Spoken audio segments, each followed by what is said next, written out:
everyone. My name is Amorelle Upton, and I wanted to start out by saying that I am so lucky to be standing here in front of you today.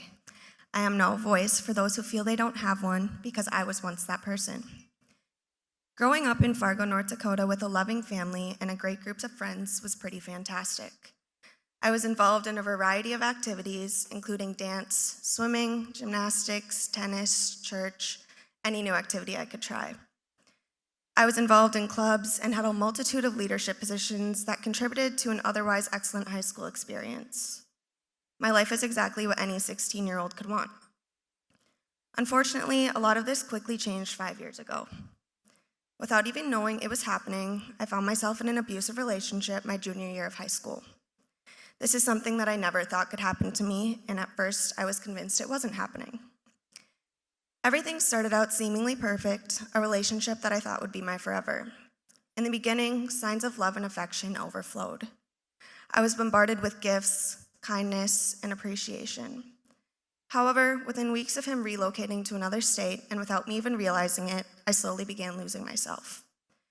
I knew deep down I wasn't myself. Some of his demands seemed excessive and unreasonable, but I was doing this for someone I thought I loved, so maybe it was okay. The first signs seemed subtle. One day, when I was checking my Instagram and Snapchat, I noticed several of my friends missing from my feed. After looking into it a bit more, I discovered that he had blocked several of my friends. At first, I thought it was a protective gesture and didn't think much of it. However, before I knew it, my entire contact list had been wiped. Family, friends, coaches, mentors, anyone who had meaning in my life. I complied to keep him happy. After all, he said he loved me. Brainwashed without even realizing it, I figured that would be the extent of his demands. But sadly, this was just the beginning. Before I knew it, he was telling me to delete every single picture in my camera roll, my Snapchat memories, and even the pictures I had posted on Instagram with other people. In his mind, if I really loved him, all I needed was his love, his pictures, his connections. His actions were designed to segregate me from my support system, people I loved and trusted. I knew this was sideways, but if all he needed to feel good about our relationship, what could it hurt to comply? The conflicting emotions of the situation were scary and confusing. None of this felt normal either, but maybe this was my new normal. Maybe I really did only need him. I later learned that this was manipulation talking, which I fell for over and over. What came next stays on my mind to this very day. He demanded that I quit activities in sports. It started with swimming and then gymnastics. Unlike swimming, I loved gymnastics. I was making such great progress within the sport, being elected captain and a leader of my team. As much as I loved this sport, I would rationalize why it was all right to quit. After all, I wasn't planning to pursue the sport after high school. I felt guilty for letting my team down, but in the back of my mind, it didn't matter because he was all I needed. I wish I had realized earlier how much I let myself down too. Something that was my passion was lost in an instant. I remember one of my teammates and best friends expressed to her mom that she was really concerned about me. She felt like something wasn't right. Her mom then reached out to my mom, which is when my parents found out that something was really off and I wasn't just sad that he had moved away. At first, I was really angry with my friend. Why would she tell my parents and ruin my so-called happiness? What I didn't realize at the time is that she probably saved my life. I'm forever grateful for her genuine concern.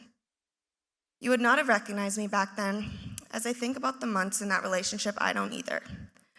Far from the person I am today, I don't recognize that girl or the lengths she went to keep peace, follow his rules, and avoid further fear.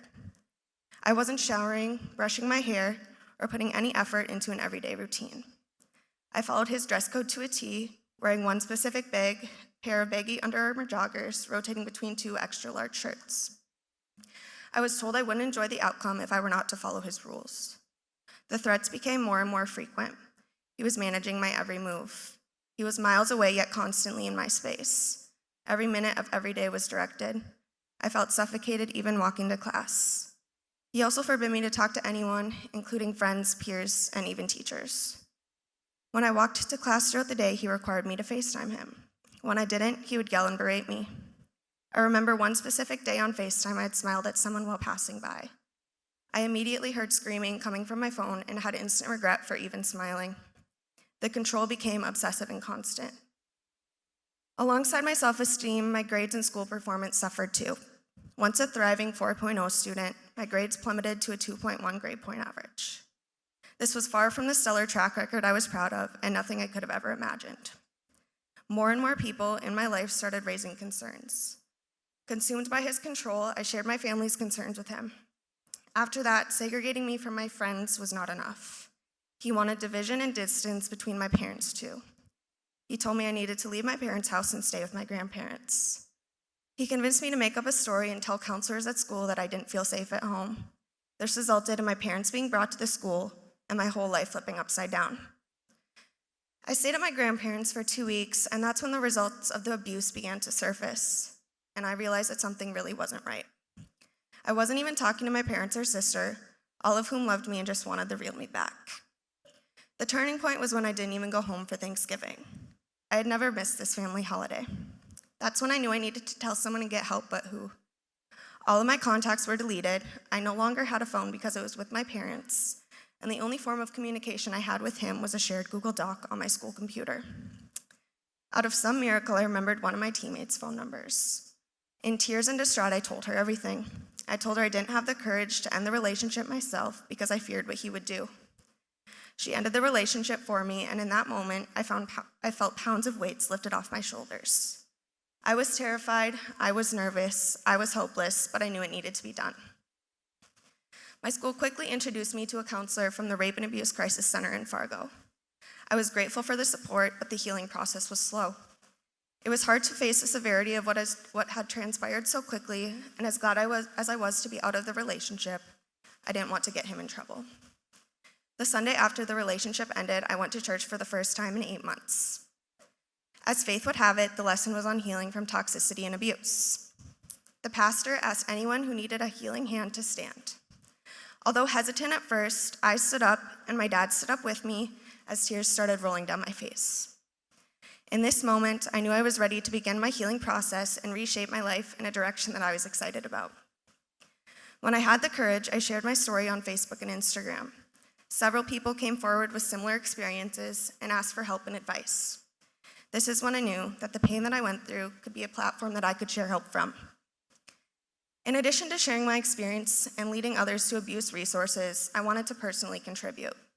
The following summer, I began fundraising for the Rape and Abuse Crisis Center so that others could benefit from their free, confidential services. My senior year of high school, I joined Philanthropy in Youth, where I had the opportunity to become a leader of the club and chose a topic of domestic violence nonprofits. I then started a mental health club at my school, where the goal was to eliminate the stigma surrounding mental health disorders and focus on suicide prevention. Once at UND, I went through the sorority recruitment process.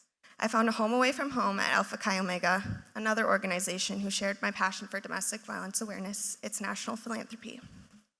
The experience led me to an incredible group of women that enabled me to continue investing in a purpose and partnership with CVIC.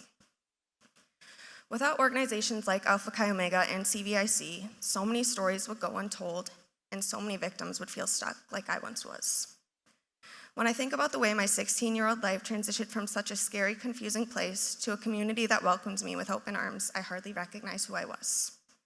With meaningful prevention and intervention programs, healing can happen and lives can change.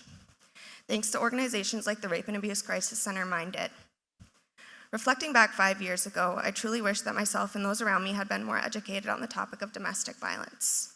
Although the resources were available to me after I'd gotten out of the relationship, and I am forever grateful for that, I often wonder if circumstances would have been different if I were more educated. Would I have recognized the signs sooner? Would my peers in school avoid asking me, "Why didn't you leave sooner?" Or not have their first thought be to tell me, "You're being dramatic and quit talking about it"? I believe that the education now available through CVIC to all ages in our community could create a great impact on upcoming generations.